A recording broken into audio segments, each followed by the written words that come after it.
27 जनवरी 2018 वह दिन जब राजेश मारू की एमआरआई मशीन की वजह से डेथ हो गई। और एमआरआई मशीन से होने वाला ये पहला एक्सीडेंट नहीं था। इससे पहले भी कई एक्सीडेंट्स एमआरआई मशीन की वजह से हुए, जिसमें किसी को गंभीर चोट लगी तो किसी की जान चली गई। पर आखिर कैसे जान बचाने वाली एमआरआई मशीन इंसान की जान ले लेती है और कैसे इसकी वजह से राजेश की मौत हो गई, आइए जानते हैं इस वीडियो में। 32 साल का राजेश मारू मुंबई के लालबाग एरिया में रहता था। 27 जनवरी 2018 को राजेश अपने किसी रिलेटिव के साथ मुंबई के नायर हॉस्पिटल में आया, जहां उसके रिलेटिव का एमआरआई होने वाला था। राजेश का ये रिलेटिव उसके बहनोई हरीश की मां थी और हरीश भी उनके साथ ही था। हरीश ने बताया कि एमआरआई रूम में जाने से पहले सहायक कर्मचारी सुनीता सुर्वे ने उनसे मेटल की वस्तुएं जैसे कि बेल्ट, पर्स और पिन बाहर रखने को कहा, किंतु वार्ड बॉय विट्ठल चौहान ने राजेश को सिलेंडर एमआरआई रूम के अंदर ले जाने के लिए कहा। उसने कहा कि पेशेंट को ऑक्सीजन की जरूरत होगी। हरीश की भतीजी ने बोला कि ये तो मेटल का है, इसे ले जाना सही नहीं होगा। पर वार्ड बॉय ने कहा कि मशीन बंद है, कुछ नहीं होगा। और फिर जैसे ही राजेश ऑक्सीजन सिलेंडर लेकर अंदर गया, एमआरआई मशीन के स्ट्रॉन्ग मैग्नेटिक फील्ड ने उसे सिलेंडर सहित अपनी ओर खींच लिया।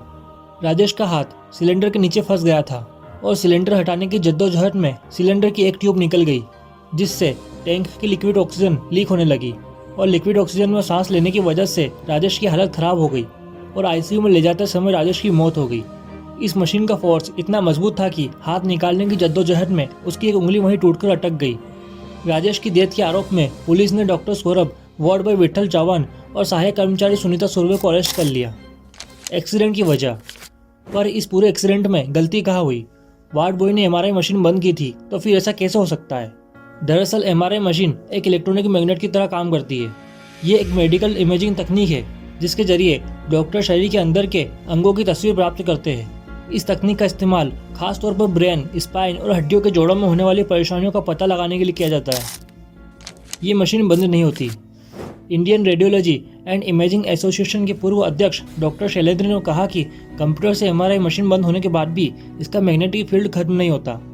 मशीन बंद होने के बाद भी अगर कोई मेटल लेकर इस मशीन के पास पहुंचता है तो मशीन उसे अपनी ओर खींच लेगी। एक्सपर्ट्स के अनुसार एमआरआई मशीन अपने आसपास बहुत स्ट्रॉन्ग मैग्नेटिक फील्ड बनाती है, जो कि 1.3 से 3 टेस्ला यूनिट तक होती है। इसमें पृथ्वी के गुरुत्वाकर्षण बल की तुलना में 20 से 40 हजार गुना तेजी से चीजों को अपनी ओर खींचने की क्षमता होती है।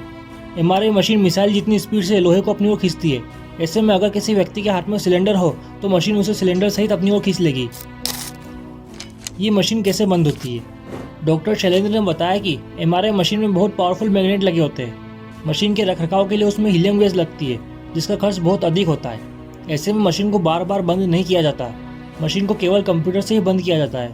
हालांकि कंप्यूटर से बंद होने के बाद भी मशीन में चुंबकीय प्रभाव खत्म नहीं होता।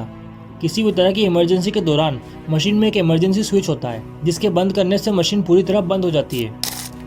इन बातों का ध्यान रखें। एमआरआई रूम में जाने से पहले किसी भी तरह का मेटल अपने पास ना रखें। ऐसे मरीज जिन्हें पेस मेकर लगा हो उनकी एमआरआई नहीं होती। एमआरआई रूम में क्रेडिट या डेबिट कार्ड लेकर भी ना जाए। वाल्व रिप्लेसमेंट सर्जरी कराने के तुरंत बाद एमआरआई ना कराएं। किसी भी तरह की इमरजेंसी सिचुएशन में मशीन में लगे इमरजेंसी बटन का इस्तेमाल करें। जीवन अनमोल है, इसे लापरवाही से कभी मत गवाइए। स्वस्थ रहिए, मस्त रहिए। वीडियो को अंत तक देखने के लिए शुक्रिया। मैं मिलता हूँ आपसे किसी और नई इंटरेस्टिंग वीडियो में। तब तक के लिए बाय। जय हिंद।